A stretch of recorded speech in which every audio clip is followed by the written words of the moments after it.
Welcome to the Forum 2023. My name is Heather Leach and I'm the Regional Director for Equus Workforce Solutions and the Pacific Northwest, and I'm thrilled to have William Westmoreland with us today, who's the CEO of the Pack Mountain Workforce Development Board. William, give us a little bit of history of how you came into workforce development. A little bit. That'll be a challenge. I started my career in software development, and I worked in the tech sector. And after 9/11, I ended up supporting technical products for technical education. And I learned all about things like Carl Perkins and WIA at the time, and really kind of fell in love with the work and the intent of serving and helping employers and job seekers have the opportunity to be successful in life.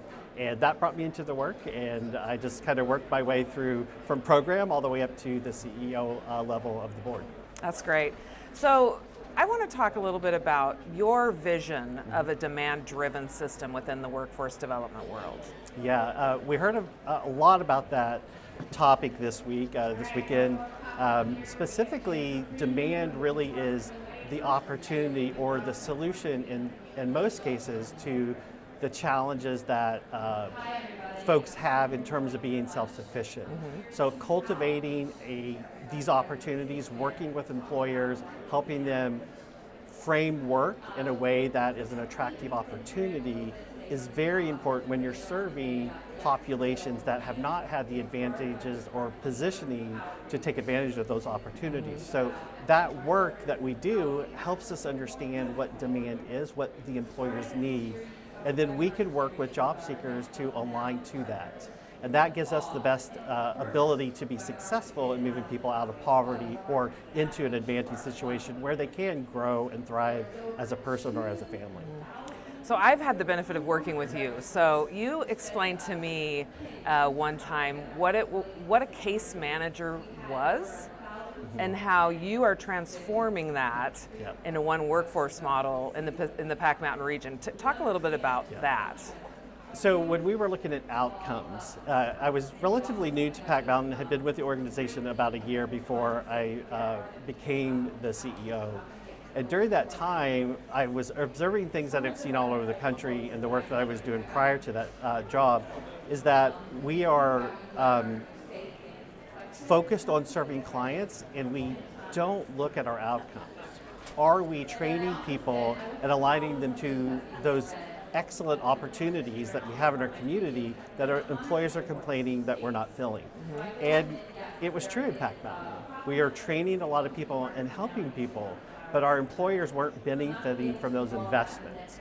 So when I look at how we approach the work in my region, it was from a deficit perspective. So clients were coming in, we focused on where can I fix you, where can I help you, versus what do you have and how can I help align you to that opportunity. So with our Title 1B resources, we're focused on training and work experience, not support services and career services. If the parts of the system are doing their piece very well, then that would mean that training and work experience opportunities are being defined within the client base that we're serving, and then we can invest in them to achieve those career outcomes. So if we're spending the resources in Title 1B to manage the client from a holistic perspective, we're trying to do everything well. And I think that's not the spirit of WIOA. So working with our partners and leveraging their connectivity to priority populations, we're able to bring the resources to clients at the right time to invest and get them into those opportunities. So we're focusing more on the relationship with our partners. Before, we were prioritizing the people who walked through the doors. And generally speaking, that reflected our community. So we weren't positioning the priority populations. So by focusing less on that duplication of service around case management and getting into the community, or as I've positioned Equus to do, is you're not case managing. Right. You're co-case managing, you're working with partners. They carry the lift with the client, we bring resources, not just Title 1B, other resources around poverty, around reentry. By using that kind of as an investment pool, when we encounter someone who's ready for them, we have all of this in our arsenal to spend. So we went from 82% administrative costs down to 42. So our investment pool went from a couple $100,000 to nearly $2 million. And those investments are directly in the skill sets and work experiences of clients. And in some cases, incentives as well, so we're able to push them to outcomes. And we're already seeing that by helping the partners understand what the opportunities are for self-sufficiency and how to connect to the resources in the system they're in, we're achieving a much more diverse client base. We're moving into occupations that we've never trained before in our region. We're training our first machinist, which is exciting because it's one of our most sought after skill sets, and we've never trained someone to do that work. And now we are, because we're very intentional about where we connect with the priority populations and what we're connecting them to. So if you have the opportunity to talk to a colleague from across the country, what would you describe as the biggest challenge in what I consider lifting up partners to really do what they do best? Help me understand what you would tell that person is the biggest challenge that you've had. For me, I think it would be understanding what the role of the workforce board is. Yeah. Often we're framed as Title 1B or WIOA. Like, we don't even acknowledge that Title I frames the role of the public workforce system. And Subtitle B is this little tiny piece. That is the focus. In Washington, they refer to local workforce boards as the WIOA partner, and we don't focus on the fact that we are a convener, we provide labor market information, we are responsible for standing up the local one-stop system, managing the brand, and making sure that the partners are at the table, at least in the comprehensive center. And we oversee the contract for the operator, and we oversee the contract for Title 1B. We set the expectations in our RFP, we put it out, we get responses, we negotiate a contract after we select, and we push it out. We should manage the contract and focus our energy and resources on convening, on facilitating the relationships, making sure that people understand how WIOA functions. What does it mean to pay into the IFA?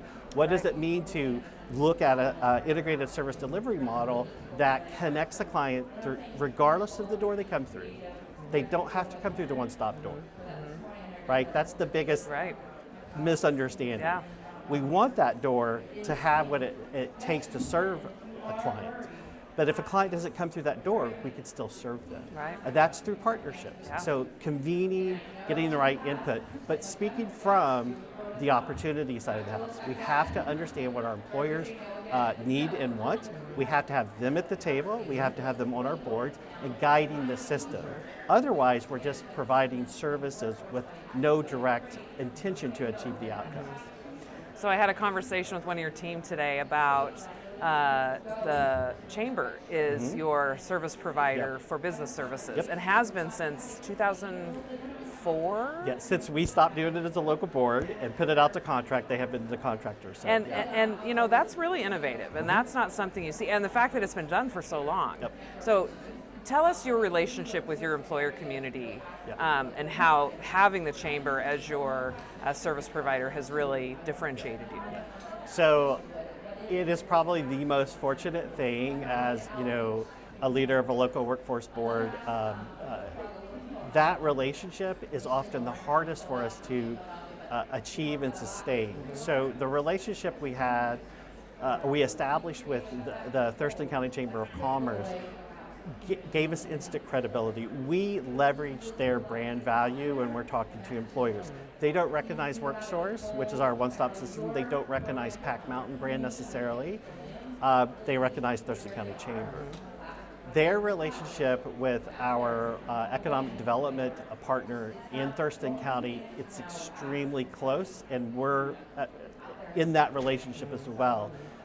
The CEO of the chamber and the EDC sat on my board. They also co-chair our business and sector engagement committee.